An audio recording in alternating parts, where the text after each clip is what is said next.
to you by America Motorworks Off-Road and Performance, your one stop for all your off-road diesel and performance needs. Whether it's fast or slow, lifted or low, new or old, we've got you covered. Come see us at our shop in Montrose, Colorado, or visit our website and online store at www.americamotorworks.com. New parts added daily. Check us out. Hey guys, back again with another episode of Ranch Truck Rescue. You probably remember this thing from the other videos where we got it drug out of its, what was thought to be its final resting place on my buddy's farm, and now we got it drug inside. Full disclosure, this is like a year later. We just got super busy at the shop and I just didn't have time to do it, so it just sat in our back lot. Every time we'd walk by it, it was kind of sad looking, and we decided we'd finally get working on it. So we went out this morning. It snowed a bunch last week and we had rain and everything, and funny part is that we walked up to the truck and there was water droplets on the windshield, and I ran my finger down the outside and all the water droplets were on the inside. It's like, oh shit, you know, the interior is gonna be all wet. So we went ahead and looked at it, and there's that headliner fell down because there's a small hole there from where a CB antenna used to be, and when they removed it, they didn't reseal it. So the whole inside of the truck's all gross and moist. So we pulled it in. We ran this freaking furnace in here up to like 78 degrees, and we opened both doors, and we have a fan chilling here blowing the hot, dry air through the truck, just trying to get everything dry so we can vacuum all this crap out. But went ahead and took the tires off because they were, I don't know how they held air, but they did. There was a crack all the way around on both sides of the tire, right at the sidewall, to the point where I didn't think I don't know how the hell they didn't blow up, to be honest with you. Like, it's pretty miraculous.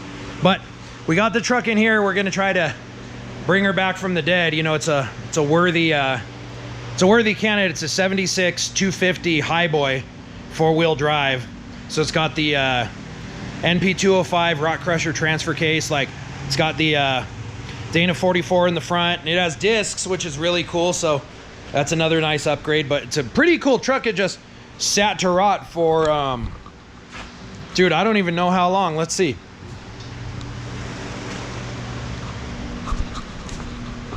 (2001). So the last time this thing was registered, Micah there was 1 year old and I was a junior in high school. So that goes to show you it sat for a long time. But it's kind of cool. We're obviously gonna fix the seat, but it's got a trailer brake controller built in, and it has a PTO that goes to the transfer case. I'm gonna try to figure out what that's actually powering, or did power. But it's a pretty badass little truck. It's either gonna be the 360 or the 390. I'll have to figure it out. But like I said, she sat for a long time. As you guys saw, we had to extricate it from its grave. Just can't really leave well enough alone or let things to die, huh? But yeah, it's been chill a long time. You can see the moss that grew here. And what'd you find? The hell is that? Spark plug. Dude, that is an old ass Motor spark plug. Ooh, look at that. Are there more treasure? Like, there's another one. Let's find. Jesus, man, that thing's like started to return to the earth. Yeah. Yeah. Let's get a pile of like all the treasures we find. So you can do like 25% of a tune-up. That's cool. Yeah. That was generous. So what we're gonna do is we're gonna go ahead. We're gonna vacuum it out, get it clean, take all of our treasures out of it, and then first thing we're gonna try to do before we start it is get all the nasty gas out of the gas tank. Now this guy should have this tank right here, which is right behind the seat. I'm not gonna even try to pulling the tank out. We're gonna hook up to the fuel supply line, and we're gonna see if our little Sir Pumps-A-Lot pump will suck it out. I feel bad for it because every time there's a truck with shit nasty fuel, we always use the little pump. But we're gonna go ahead and get that hooked up, and I will show you what that looks like. All right, so Mr. Micah's been killing it with the vacuum, sucking all sorts of God knows what hantavirus infectious disease garbage out of there, and we are going to see if we can drain the fuel tank. Now what I have here is, this is the fuel line that goes goes down to the fuel pump from the tank, and this is a little Mr. Gasket 4 to 7 psi 35 gallon per hour fuel pump. We use this thing for everything, to pump out all sorts of God knows what, and it's poor little pump. I know it's probably pissed off, but that's how it works. So we're gonna pump the fuel tank into this bottle. Now this is a battery charger, but it's an old school battery charger. Nice thing about it is this one's made by Century. My old one was from 1965 and it died last year, and I was really pissed about it because all the new chargers are digital. So, you know, you hook them to the battery and they'll condition it and desulfate it and everything. But if the battery is like below 2 volts, they like clutch their pearls and like, I will not charge this substandard battery.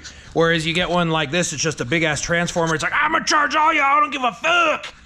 And so, yeah, yeah, exactly like that. But nice thing about this battery charger is, like I said, it's just a transformer in here that's taking 120 volt AC and basically changing it over to, comes out at about 12.9.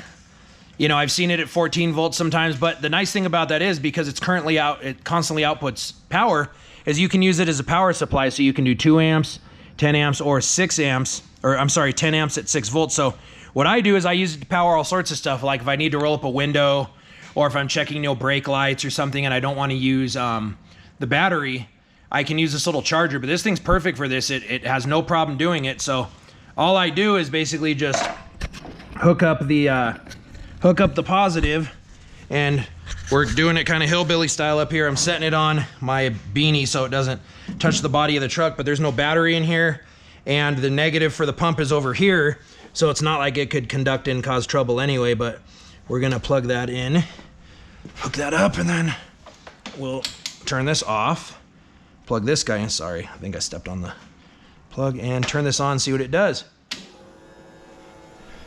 Fuel pump is on. See if she'll draw anything. If it does, it's gonna be gross. Oh God, yeah. Yep. There it is. The devil's pee-pee.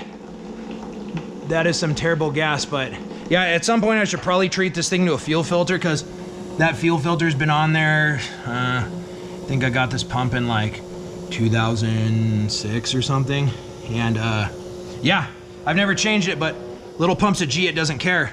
So I'm gonna go ahead and pump the contents of this fuel tank out and dispose of it properly, which means put it in the container so we can burn it in our old ass diesel trucks. But anyway, I'm gonna let this pump out. You can already see the top quality of the gasoline that's coming out. So we're gonna do that, and then I'm gonna figure out what's up with the oil, because I checked the oil and there's none on there. So I'm gonna crawl under there and see, pull the drain plug, and God help us, you know, there's nothing too nasty, because I'm concerned that water might have got down in the motor, because besides this giant ass rat nest we got right here, you can see there's like corrosion down in the carb, and this linkage is stuck like good. So what we're gonna do is I'm gonna see if I can spray this up here with some penetrating oil, spray here too, see if I can get this damn thing broke loose so we could actually see if we can start it. But yeah, I mean, I guess that's what happens when something sits for 23 years.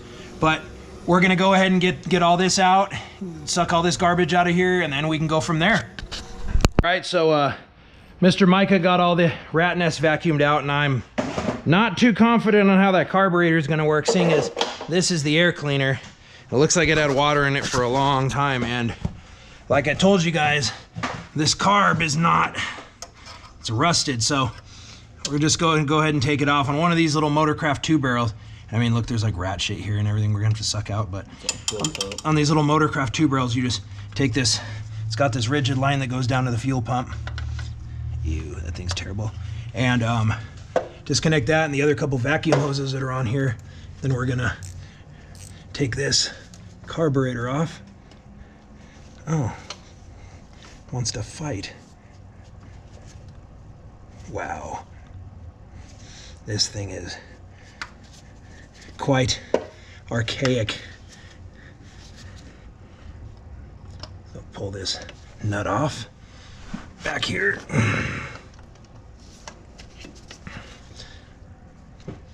Come on, this carb looks terrible. So I'm gonna pull this bolt out, or this last nut, and we'll come back. All right, nuts are out. 5 hours later. Yeah. God, I hope this motor's not full of water. That would suck. Well, we'll fix it, because that's kind of what we do around these parts. Get up here. The stupid heater hose. Let's see. That one was just fighting us.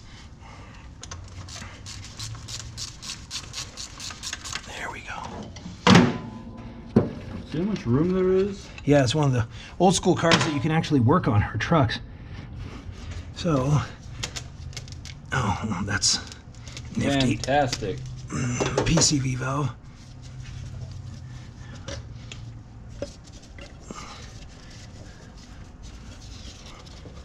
That line's hooked up too. What the hell? Oh, it's rotten. It'll pull off.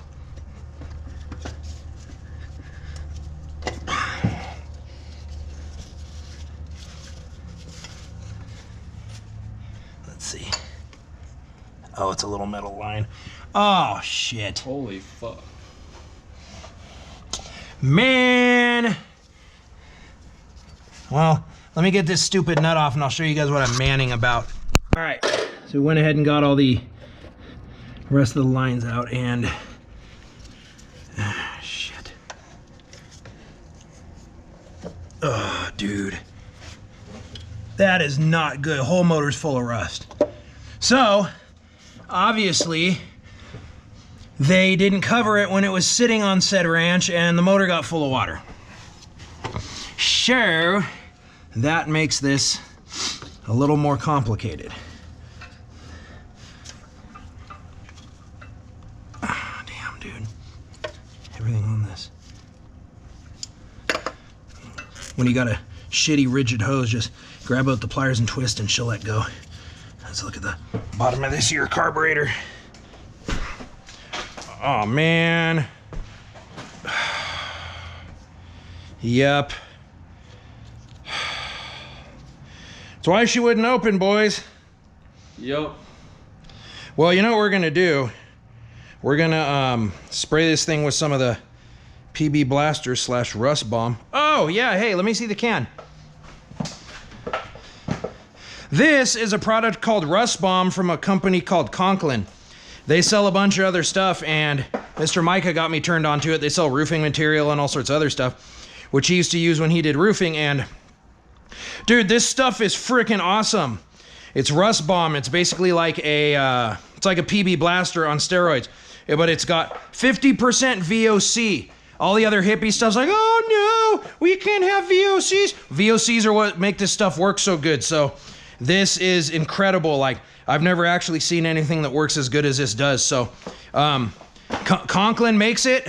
We are not sponsored by them or anything, but damn, hey, you know what? I use what works, so I don't give a crap who makes it, whatever, but I'm gonna give a shout out to them because their shit works. So if you had PB Blaster, use that. I'm gonna try to go along in here with a screwdriver and scrape all this shit off so I can get a range of motion back on this carburetor, but I'm not very stoked about what I see in the intake manifold. Yeah, it's not a good thing. It looks like this motor's just full of rust, and I don't think there's a very good chance this thing's gonna roll over.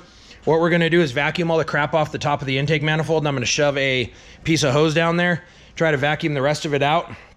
And then, because it looks so shitty, we're gonna have to pull all the spark plugs and see if we can get this thing to roll over, because the problem is, it's a V8, and regardless of where it is, where the motor stops running at, what position the pistons are in, a couple of the valves are gonna be open.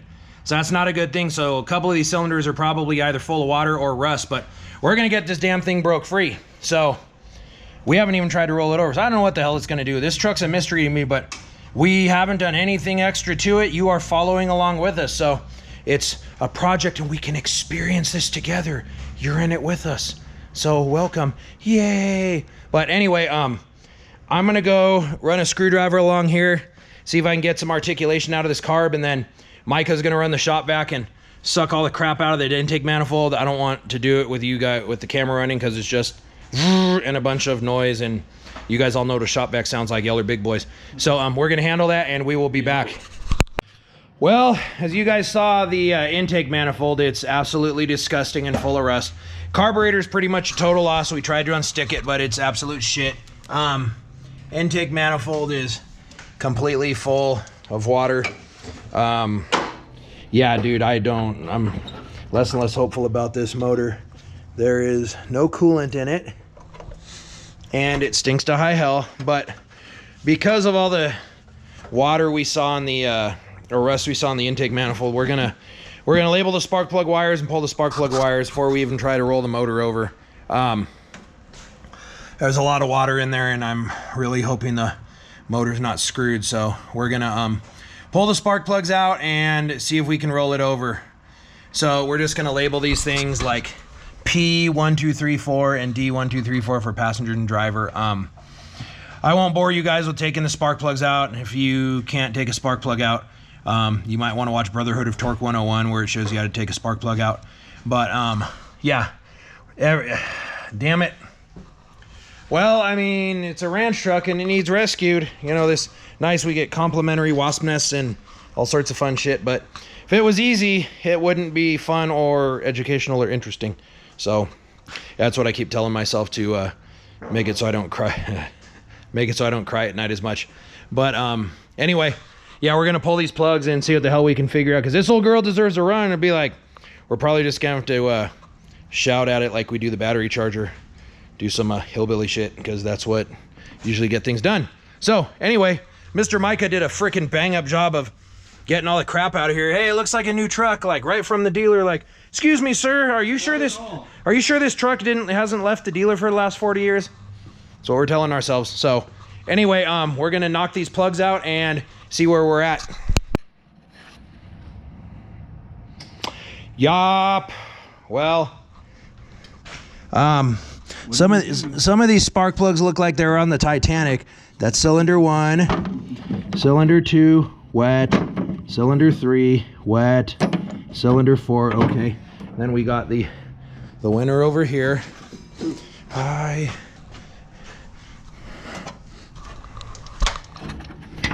You can see that's not good. So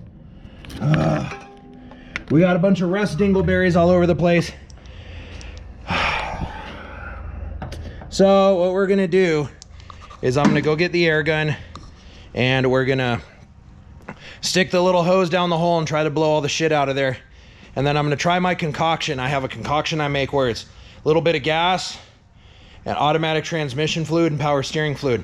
We're gonna dump it down in there because I don't even want to try to roll it over now because I bet you the bearings are all pissed off. So if we can get that stuff in there, then tomorrow we're gonna try to beat on the motor, see if we can get it to turn, but we need to blow those holes out. So I'm gonna show you how we're gonna do it. All right, so we're gonna blow these damn things out. The hell is that? Put baby powder in there. Looks like someone filled our engine with nose candy. Baby sugar. Oh, God. Probably shouldn't be breathing this shit. Ah!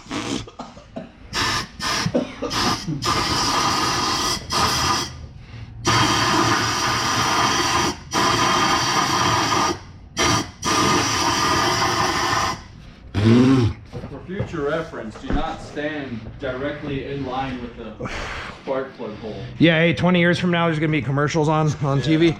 If you or a loved one has been around rust fumes, please call us and be like, you ain't suing me, I ain't got shit. Oh, God, dude. Dead already. Yeah. They'll be dead, so there's no one to sue.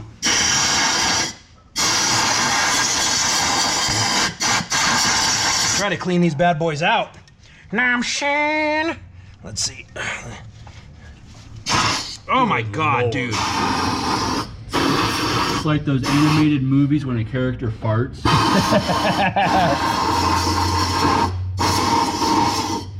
Good Lord.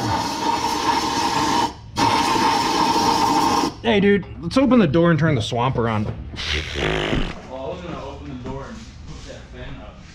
Here, yeah, just open the door. This is bad. Yeah, so you can see what we're dealing with. So we're gonna do the other cylinders and then we'll come back and show you. Here, I'm gonna get that last one, dude. Here it is. Here, let me. You plugging in the fan to get all the rust out? Here, hold this. I'm gonna go blow it out. We'll see what happens. All right, here, plug this engine real quick. Thank you. That's a good Yeah. Rather not be breathing that Thank you, sir. stuff in. Oh my God. Ooh, boy. Oh God.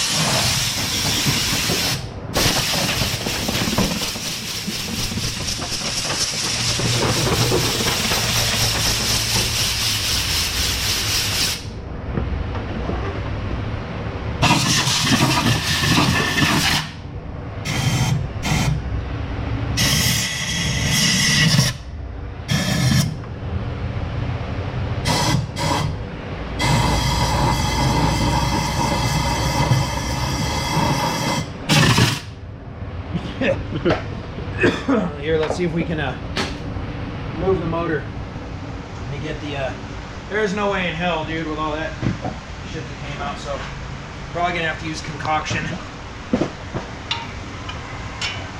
Yeah, this is what happens when a motor gets a bunch of water in it. It sits for 20 years. I don't know how it got water in it.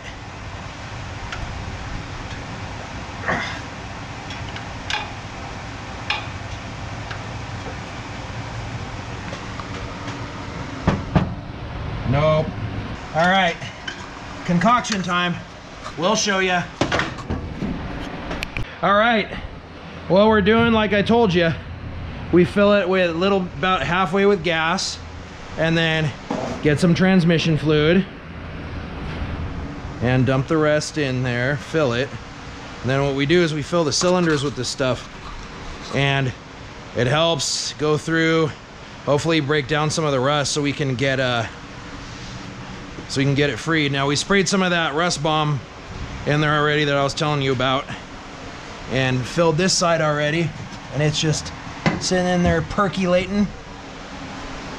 So come over here. Come into my house. Come into my house now.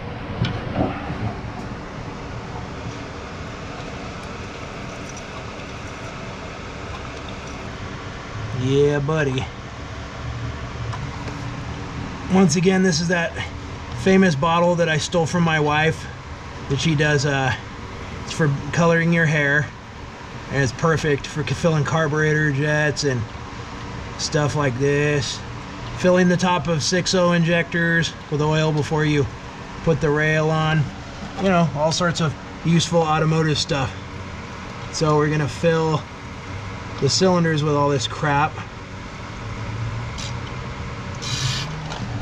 And we're gonna let it sit overnight, see what it does. Well, hopefully it'll work through there and percolate and do all sorts of its fun stuff, and then we can come in tomorrow and rotate the motor over. Biggest thing is rotating the motor over will basically show us that we're not completely screwed now. What I'm also gonna do is pull this belt off, because when you have a motor that looks like it's locked up, you wanna pull all the accessory drives off. You wanna get the power steering off, you wanna get the alternator off, the water pump off, because if one of the water pump or power steering or the alternator's locked up, it'll act like the motor's locked up. So you get rid of every accessory, that way you're just focusing on the harmonic balancer pulley. So that's what we're gonna do. We're gonna let this chill overnight, and I'm gonna set the furnace in here to basically not be on, because we don't want all these fumes chilling with that thing in here, just in case we won't be here and we don't like unplanned fires. So yeah, we're not gonna do that. So we're gonna let this thing chill overnight, and nothing we can do about the carburetor. We're gonna let it sit, but I mean, I think it's kind of ruined. I'm gonna try to find the same stock Motorcraft one, because this isn't gonna be, you know, a power motor. We're not gonna try to make a bunch of power out of this thing. I just want to get it running and rescue the ranch truck, but it's a lot worse off than I thought it was. But so, I mean look at the air gun. Yeah, I mean, look at our air gun. Like, that's what was in there. So, I mean, hey, if we have to pull the motor apart, we got to pull the motor apart, but if we could make it run, that'd be bitchin'. So, yeah, we'll see what happens, guys. We'll check back tomorrow and go from there. Welp, we're back. Ranch truck rescue. Yay. It's going to turn into freaking ranch truck overhaul. So, GoPro was dead yesterday. Kind of had a shitty day. Long story short, here's the intake manifold, as shitty as ever, and you can see there's rat poop and rust in there, and that was only the beginning. So, went ahead and trying to free the motor up, wasn't happening, so we pulled the heads. There's rust everywhere. A couple of the valves are stuck. Motor's locked up. So we've had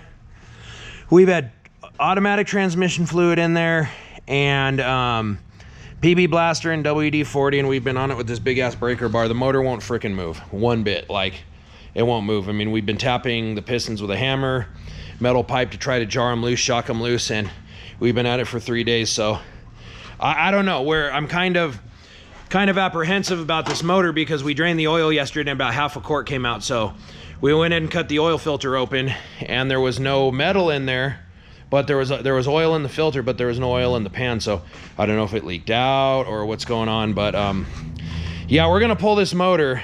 I was already looking at the pistons. They're 40 over. So at some point, someone had this motor apart, machined it, and went 40 over on the engine, which means it had a failure at some point. We went ahead and I'll show you guys. We're going to do the other head, and I'm going to document the whole thing. I just kind of got on a tangent and forgot that the GoPro was dead. So went ahead and here's the carburetor, rusted as can be. Yeah, it looks like shit, so I'm gonna have to get another one. I pulled these screws out, tried to break it loose, didn't happen. So here's the head. We went ahead and stripped it apart. I mean, you can see there's rust still down in here, but just for the hell of it, we're gonna see what happens. So I got my wire wheel on the drill and tried to clean up some of these valve seats, and they'll clean up okay. What we're gonna do is just kind of get in here and clean them up even better.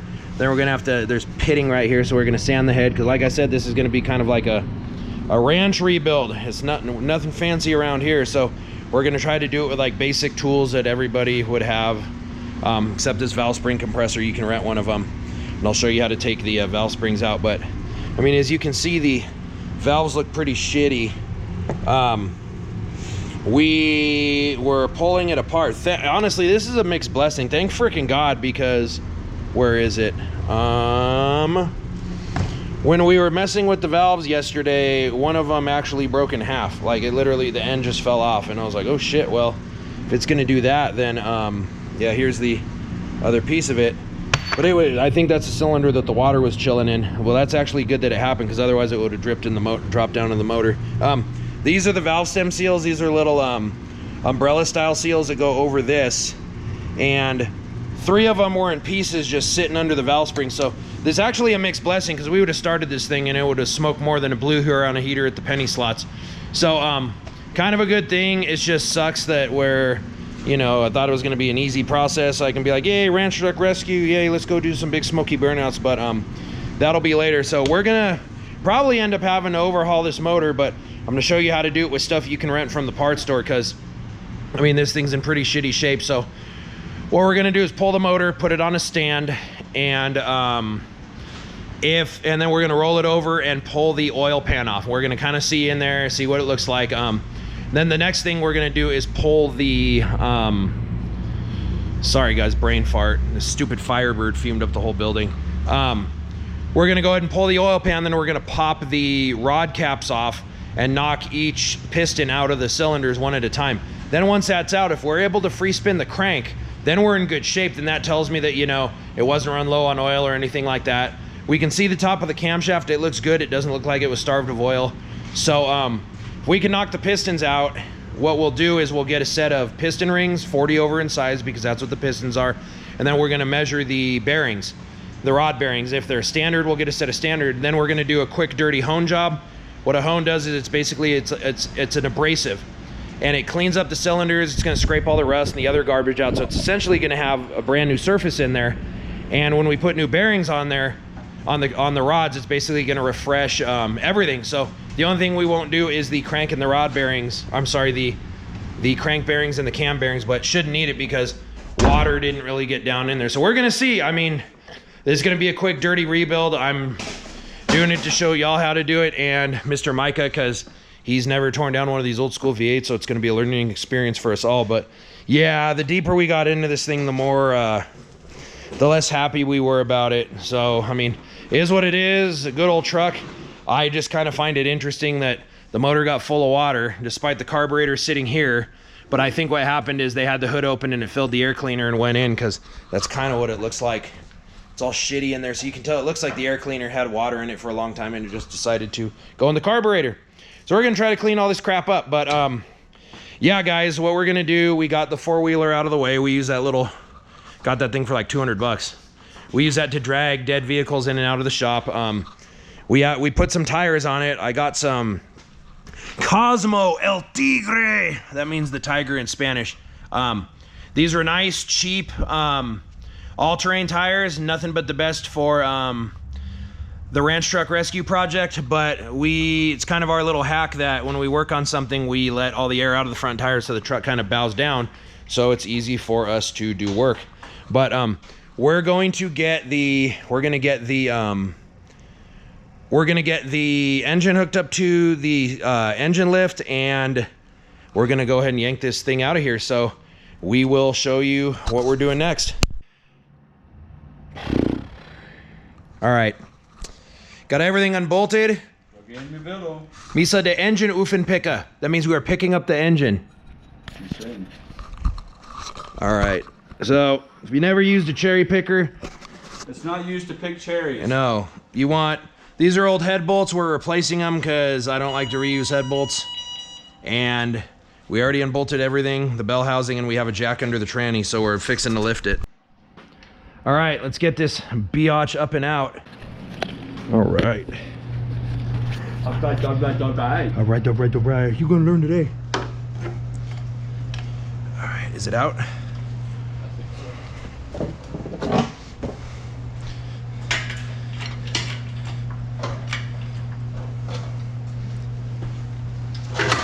There we go. Okay, let's go back some more. Remember the fan shroud? Yeah.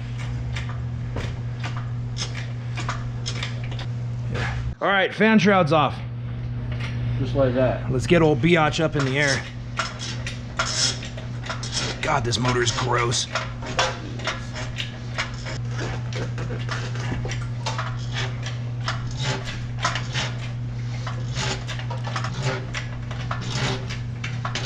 Yeah, look at that lovely nest in the bell housing. Oh, mud daubers. Yeah. Yeah, buddy. All right. Sweet. Now we will go down. Come forth, you pile of garbage. Come hither, come yon. Pull it.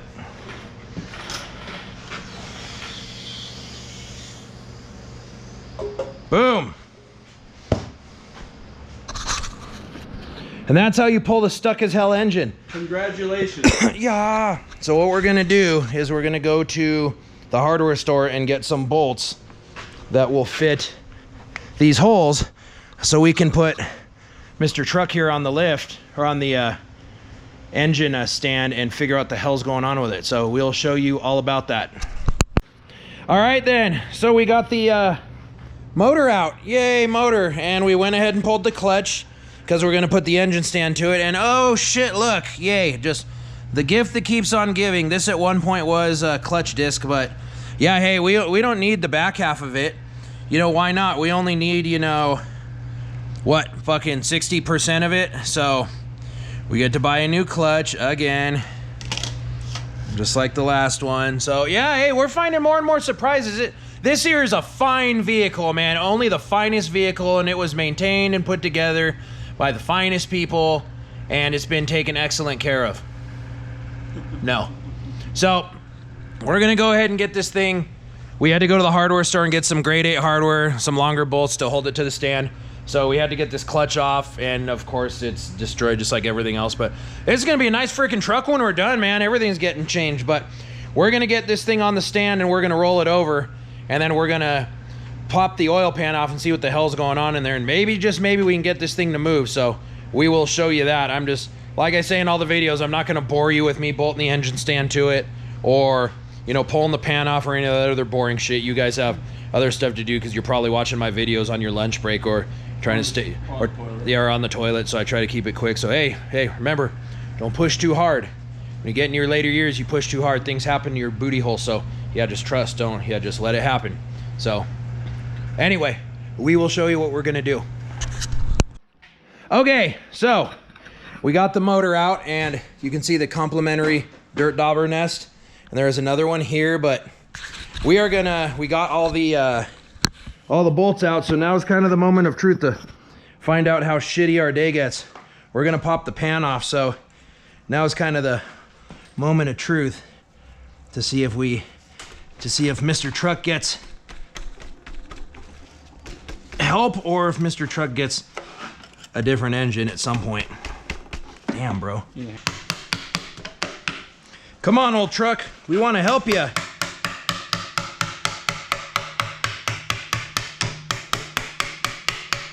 This is like one of those euthanasia cases, like when it's too old, you take it out back. You're like, sorry, bud. Yeah.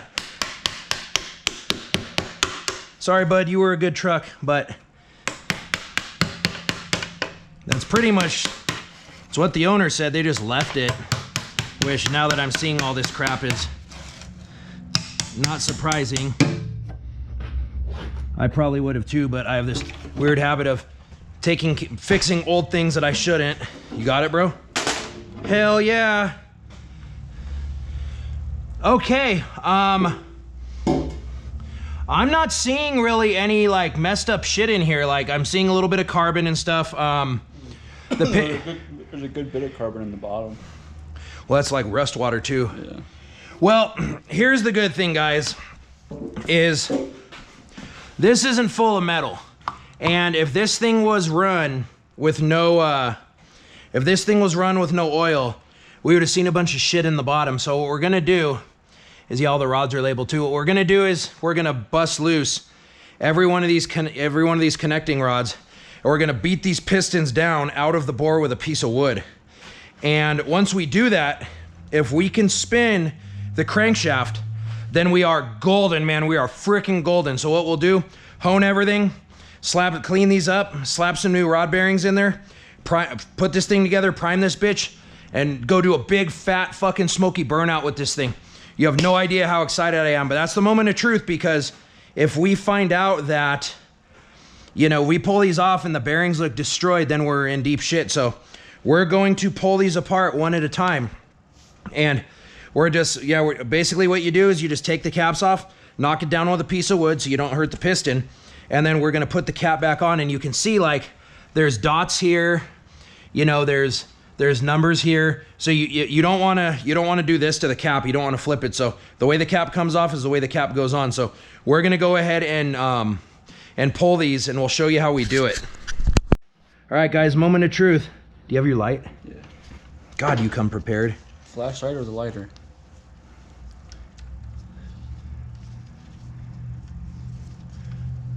Is my magnet in here? Oh no, but mine's right there on the hanging. Dude, it's hard to see now that you have all those stickers. Yeah.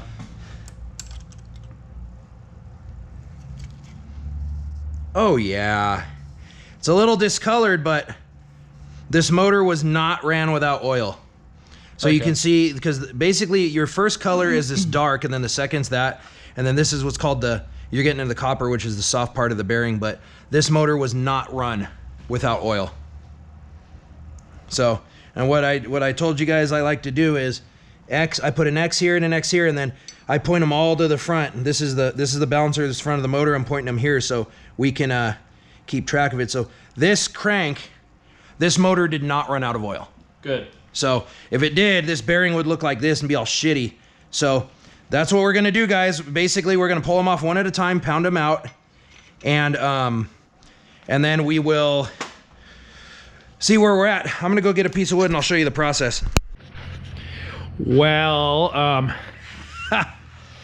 it's about a month and a half later, because we got busy at the shop, and month and a half. It's about a month and a half later. We got busy over here, and a bunch of other shit came up that we had to do instead. So the motor's been sitting for a while, but it was an undertaking to get these damn pistons out. And you can see why. The bore of the motor is just all rusted and gross and shit, but it should clean up.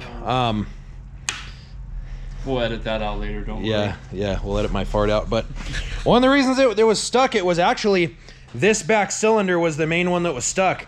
And unfortunately, that was the last piston that we pulled out. But you can see, like, don't come over here. Yeah, go over there. You can see, like, this ring was freaking frozen and rolled over. And so we had to beat the ever-loving bejesus out of the piston. Now, we knew that we weren't going to reuse these pistons because they were kind of booty anyway. So we ended up literally, like, I use a piece of wood so it's gentler on the pistons. It broke the piece of wood in half. Then we used an axe handle and it broke that. And then we ended up using this piece of pipe, but it did this to the end. It wasn't like that when we started. So he got up on a stool or on a ladder and just beat the shit out of the pistons and eventually came out. So here's what we're left with. What we did do, I mean, this is like our Hood Fabulous ghetto rebuild, but because of the abuse that the pistons had to take, we wanted to have the rods checked, so we took them to the machine shop. He cleaned them up. He did what's called resizing the rods, which basically you just put them on the machine, and if you need to take a little material out to make sure that they're not oblonged or anything, you do that. So we had the rods resized, but we're gonna do new pistons. But here's what it looks like now. Here's that bore's all rusty. Little bit of pitting, but I think we can clean that up. But like I said, nothing too good for a hood rebuild. So what we're gonna do now is we're gonna clean up these cylinder walls. We're gonna get all the rust out of there, and you can see there's still this scratching. That's called cross hatching. That's what's put in when the block is machined, and that helps the piston ring seat, and it helps control oil consumption. So what we're gonna do is we're going to hone the cylinders out. We're gonna use this guy. This is called a ball hone. We call them the dingle ball. And each one of these balls is like, it's a little wad of sandpaper. So you put it here in the cylinder and you run it up and down, and it will basically sand all of the rust and garbage out, and it'll give it a rough looking texture. It's kind of like resurfacing a brake rotor. You need a semi-rough texture in there for so the rings can kind of seat and basically obtain the pattern of the crosshatch in here so they seal good. So I'm gonna show you guys how to do that. So we got our, we had a little technical difficulty there with some farting. So we had to, basically what you wanna do when you do this, you wanna get this is the journal portion of the crankshaft right there where the pistons bolt to, or the connecting rods. So you wanna make sure they're kinda out of the way. So what I do is I put the counterweight here. So if I run into the counterweight, I've gone far enough, but you can see this cylinder's all gross. This was the worst one, but it's all shitty and rusty. So in order to lube it, I put some oil in here like this. And doesn't matter, just use oil from whatever. Just as long as the dingle ball hone is lubricated. There we go. And try to keep your hands somewhat clean, because I would use the diesel drill for this, but it catches on fire. So we might have to buy another one after. I don't know why. Yeah, I don't know why. So you want to make sure you buy one that's sized for these cylinders. These cylinders are about, the bore on these, I'm trying to remember, I'll have to measure it, but this ball hone is slightly bigger than the bore. I think it's 4 on the bore, and the this is 4 1/8. So it's just, you need the hone a little bit bigger than the cylinders. So you want to go in spinning, and then you bring it back and forth. That's what gets you that X, because if you just shoved it in there and sat there, you'd have lines that are running, you know, along the diameter of the bore, but that's not good because that won't help your piston ring sit. So you come in here, you get it in here, and you go just like this, back and forth. Some people do it slower like this, but I like to just go back and forth.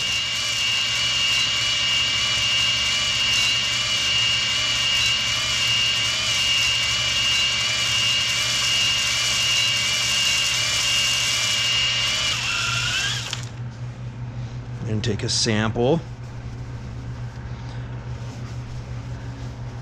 Now see, it's cleaning the rust off, but you still have these other ridges that were from where the piston was sitting. So you don't want to go too long, but you want to try to clean it up best you can. So I'm going to re-oil it, and I'm going to come up here and do the I'm going to do the top area a little more so we can get more off. But as you can see, like, that's what you want to see. You want to see it nice and shiny, but you also want to try to get this this flat looking shit off of there. So I'm gonna go ahead and do this a little more, and I'll show you what it looks like. All right, so we honed it out, and you can see it looks a lot better. There is some pitting from water sitting in here, and then there's some lines from where the ring sat. That side still kind of looks like shit, but these front 3 cylinders are great. So we're putting it together anyway. Like I said, this is like hood rebuild. Lucky we're inside doing it instead of under a freaking tree. So I'm gonna get the connecting rods and the pistons, and I'm gonna show you how to put all this crap together. Piston and rod assembly time. Now, like I said, these are resized rods, and basically the machine shop checked them. They're all good. We beat the shit out of them, so I wanted to have them checked. And these are the new pistons. Yay, pretty pistons. So there's a spec on these about what you have to do with them. On this sheet right here, you'll see that it says bearing rod to piston to rod assembly orientation. Bearing tangs towards outside. So when you look, these are the bearing tangs. These are the little things that pop out on the bearing to keep them from rotating in here. So basically what this is telling us is you're gonna have to segregate driver and passenger side pistons. Now, this is a driver side piston. So when you're looking at the motor, this is the driver's side of the engine and it's facing forward. So the bearing tangs need to go down facing towards the outside of the motor. So what that means is you basically have to bring this over here and this arrow on the piston has to face forward. So you have to put them together and orient it properly. Well, the clips that hold the wrist pin in are just little C-clips. So you use your C-clip tool. So what you do is you C-clip one side, make sure the piston and rod are oriented properly, and then take some assembly lube. You can use like really thick oil, assembly lube, or like the high zinc additive stuff, because it's really syrupy too. So you put some in here, put some on there, some on here. Yeah, Gorilla Snot. Run it around with your finger. Now make sure it's oriented forward, make sure the tangs are down. So what you do is you go opposite the side you already put the C-clip in and push your wrist pin in.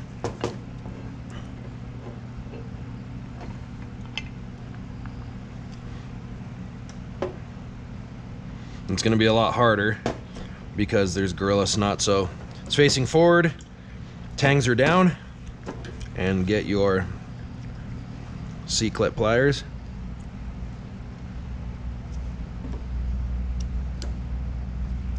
And make sure it pops in. Boom. So it's like that. So it's ready to make all the horsepower, and it will, yeah, 150 horse or whatever the hell this thing was rated for. So, but like I said, this is driver's side. See, goes in here and the tangs are down, but if this was on the passenger side, the tangs would be up, and that's wrong. So you have to make sure that you segregate them. So D for driver, well, O, but D. yeah, D-O. yeah, we're being real generous with letters today. So anyway, go ahead and do that to the rest of the set, and then we will proceed from here. On to the bearings. So these are the connecting rod bearings, and you'll see they're pretty standard. So what you do is you put it over, you put it in with the tang, and just basically line it up and kind of shove it in. Now these aren't top or bottom specific, you just have to make sure the tangs line up. So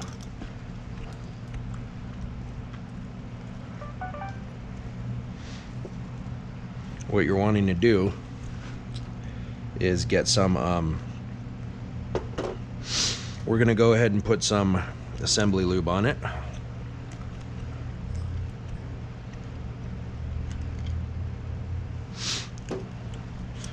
Now the purpose of the assembly lube is when you first start the motor. Now we're gonna go ahead and prime this motor with the oil pump primer through the distributor, but what this does is it essentially lubricates everything for that just half a second before the oil pump catches up and starts lubricating everything properly. So this will go down, and so those bearings are set like that. So basically just they will go just like that and suck down, but you just want to make sure that you get it nice and lubed. So we will go ahead and proceed. So this one's down, fit in there perfectly, and look like we're good to go. So we're going to go ahead and move on to the rings. You just do this to all the other ones, and we will go ahead and go. All right, so we got the piston rings we're gonna do. There's your top ring, second ring, and then set a third ring. So one of these. Now we'll look for the orientation. Now it says if there's a dot or a laser mark, or it says top, you obviously put that top, but I don't see a mark on this one, so it says if you don't have a mark, it can be installed either way. So that's the top. We're gonna go ahead and get a second one, do the second ring first. Now, don't drop these damn things because they will break. One of those asked me how I knows. Same thing, second ring. So this one has a dot on it. So a ring with no dot, top or laser mark. So if there's a dot, it goes towards the top.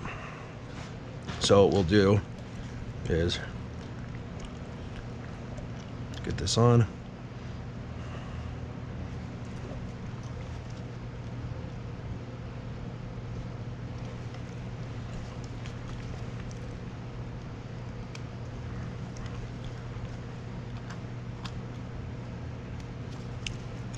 There's that one. Now, you'll notice obviously there's gaps on here. You want to stagger the gap, so because this gap is where some of the compression will go through into the crankcase and create your blow-by. So what I like to do, what I've always been taught, is stagger them. So you have one gap here, then the other gap will be here. Then we'll go ahead and do the oil control ring. So that gap's there, and you don't need to assembly lube these rings.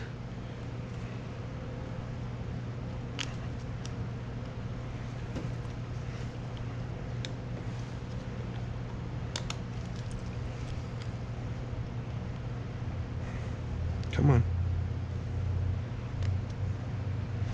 There we go. So, one gap there, and one gap here. Then, the next one is called the oil control ring. That's the ring that helps lube the cylinder and keep oil in there. So you get one of these guys. Now, shows you the gap on these guys points up. Where they come together, it points up like that. So put this fella on.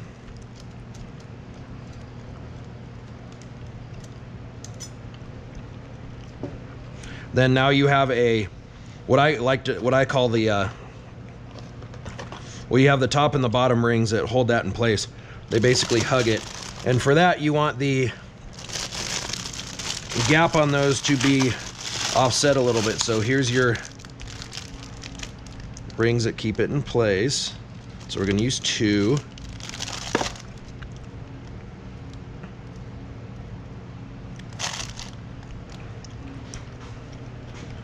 No mark on these.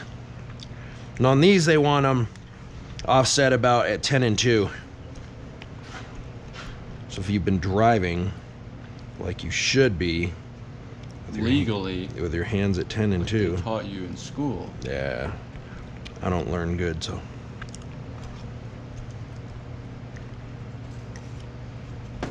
Get it around these rings. Get it started there.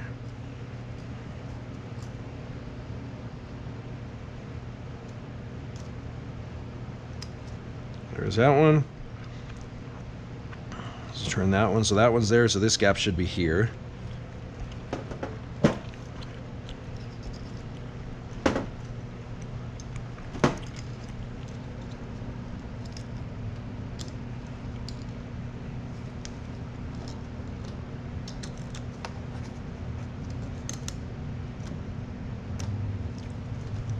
All right, one there, and one there. Boom.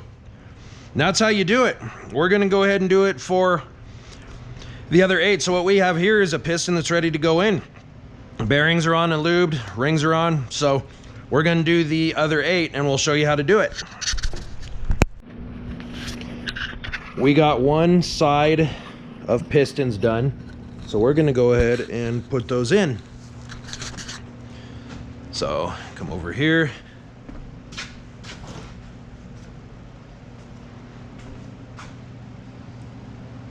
Driver's side.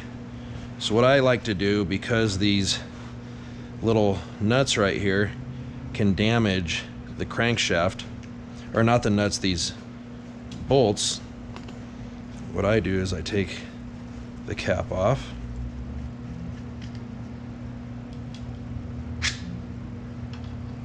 And cut pieces of heater hose, put it over that, and it'll help straddle the crank and get you started.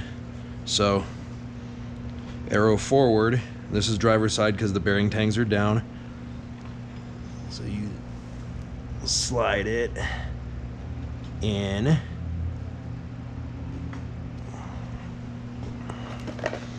Now this is a piston ring compressor. They come in different sizes. Now if you were building like all the same engine all the time, like a 5.9 Cummins or whatever, you can buy these that are just one size, and they're a little bit quicker. But if you're not doing the same thing all the time, you can get one of these that's pretty much adjustable. So open it a little more.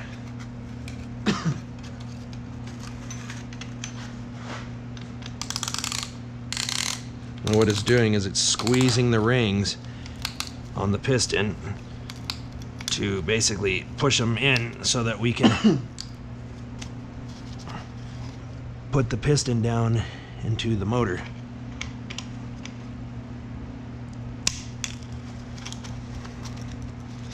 Come on, you come up a little bit. Push up on it a little bit. I can pull it. There we go.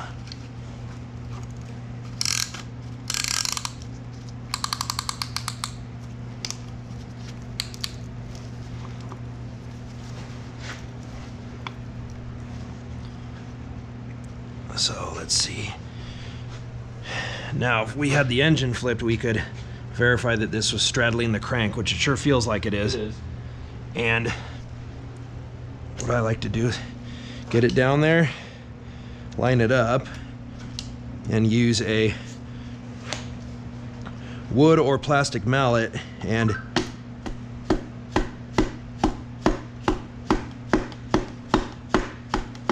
tap them in. Sometimes they get sticky.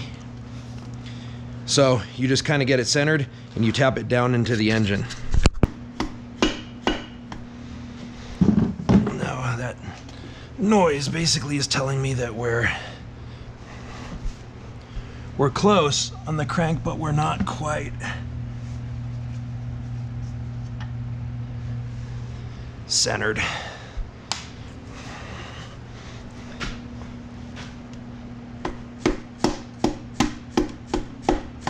Is it straddled the crank? Not, it's halfway. But the little hoses lined it up, right? Yeah. Cool. Okay, you're all the way down. Sweet. That's one. Now what we'll do is, what we're gonna do is go underneath, pull the hoses off and thread these guys on, hand tight. Now you don't want to just go ahead and do all of them unless you line the caps up, because these caps are matched to the rod, so they have to go back in the same place. Some of them don't, but these ones do, so we want to go ahead and just do it right. So we're going to go ahead and put these back on and finger tight, and then once they're all in, we'll go ahead and flip the motor upside down and tighten everything and show you how we do that. So same thing, just use a compressor. Every once, if you're using one of these styles, you'll have to kind of tap it with the hammer to line this thing back up. Sometimes you'll end up with a ring gap right here at this seam, and it's kind of a pain in the ass. So yeah, just bear with it, take your time. Do not, if it gets stuck, pull the compressor off and look, because if you catch the corner of a ring on the bore and you hit it and break it, you're screwed, so you're gonna have to replace it. So slow and steady wins the race here. Do not be in a hurry. I know this is like my hood ghetto rebuild, but when you're doing stuff like this that's inside the engine, that's going to be, you know, moving up and down, you know, multiple times a second, you need to freaking get it right. So we're going to go ahead and put these in, and like I said, put the cap up, make sure the tangs are matching like they should be, and finger tight everything, and then we'll flip the motor over and tighten it all up. We got them all in. Looks a lot better than it did when we pulled it apart. All nasty and yucky. Yep, someone drew a penis on the piston. No. Literally a penis. But so what we're gonna do now is we're gonna roll the motor over, go ahead and torque all the main caps to spec, and then we can clean the pan up and bolt the pan on. So that's what we got to do. All right, motor's upside down. What you got to do is tighten all of these This engine, the spec is between 40 and 45 foot-pounds for the connecting rod bolt, so we went 42. So some people will do the ones that are available because I can get this one now, you can get that, you can kind of get that. I like doing them front to back, just boom, boom, boom, boom, boom, boom. So you have to roll the motor over to get at them as part of it. So basically click all these things to 42 foot-pounds using a good torque wrench. Now granted I'm using a chrome socket here, but I'm using an impact extension because they don't deflect as much, because if you use a cheap one or a chrome one, it might be, you know, 38 foot-pounds at the socket, but 42 up here at the torque wrench, so you don't want to be wrong. Did that, so what we're going to do now is we're going to basically slam the oil pan on. We're going to do the heads and all that crap later, so we're going to go ahead and clean this flange, blow all the holes out, wipe this down. Micah already got the oil pan pretty damn clean. He got the flange nice and beautiful, so we're just going to scrape all that shit out of the inside of the oil pan, and then we'll clean this flange and we'll show you how to do it. She's all tight, so what we're going to do is clean this oil pan flange. We went ahead and wiped it down best we could and hit it with the razor a couple times. Scraped all the big crap off of it, but you can see there's still some of the cork gasket left. So we want to... Can't get enough of this gangster shit. Swearing. Uh-oh, yeah. Uh-oh, can't do that. YouTube's gonna get us. No, no. The fake police. Yeah. Oh, God. Look at this pile of crap right here.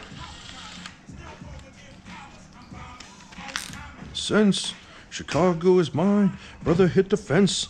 So we'll go. So we'll go ahead and clean all this crap off, and then we'll get a can of brake cleaner or the air gun and blow all these holes out. Because what'll happen is you'll have debris sitting in the holes, and it'll actually affect the torque. It'll affect the torque of the bolt, because the bolt will hit the garbage before it is supposed to, or before it reaches torque, and you'll think you hit it, but you actually didn't. Let's try to get... I'm using a brass wheel because if any of the little hairs go in the motor, it's not the absolute end of the world, because brass is softer than metal, so the motor should grind it up, but you don't want to make a habit of it.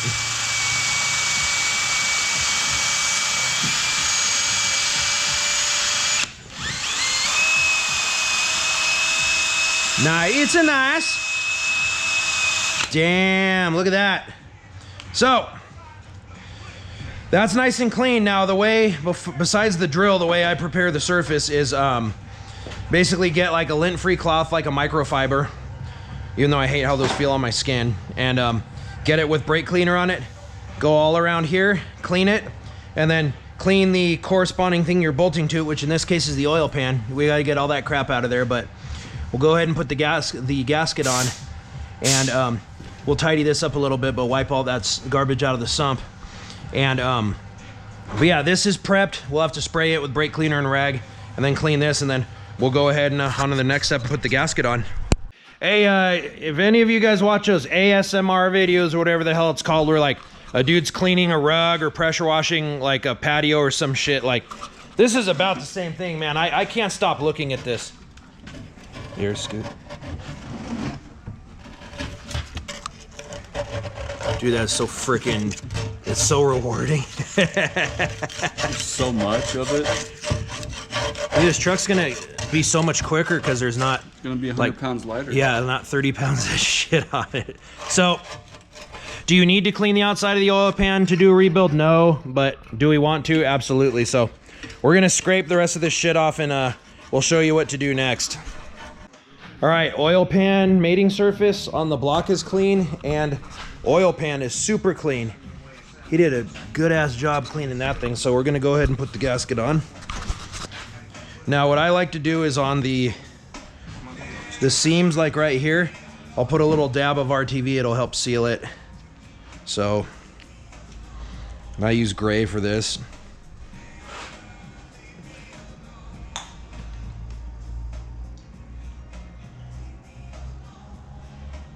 You're not saying I need this stuff, but good insurance. Can't afford to have our hood project leaking. Ultra gray. I love this gray stuff. Got to be careful though, because there's another sealant you can get from the auto parts store. It's gray also, but it's like toothpaste. It's really gooey and it never dries. It's for cases on dirt bikes and stuff. So really can only go one way.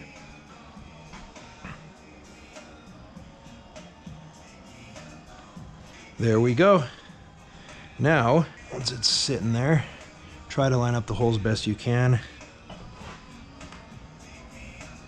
This one looks like it was cut a little bit wrong, but we'll be okay. Yep, yeah, they're just slightly off. So we'll get a couple in and it should straighten itself out. Let's grab the pan. Look at that. Holy crap. Yeah.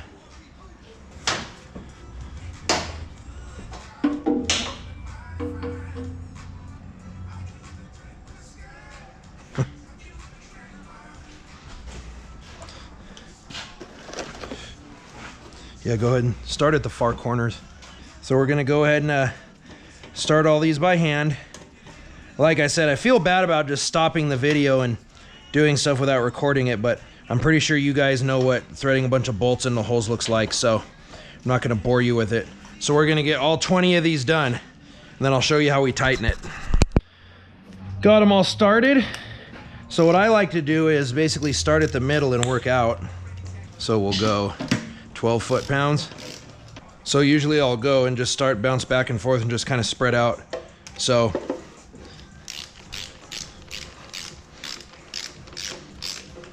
go ahead and do that and we'll show you the end result. Hey guys, hope you enjoyed the video. If you're interested in any of the parts that you saw in the video, check out our website, www.americamotorworks.com. Also check the link and the description of this video, because if I say install the cold air intake or an exhaust, I will put that link in there. Appreciate the support. If you want to see more of our stuff, make sure you click the subscribe button right here. Have a good one.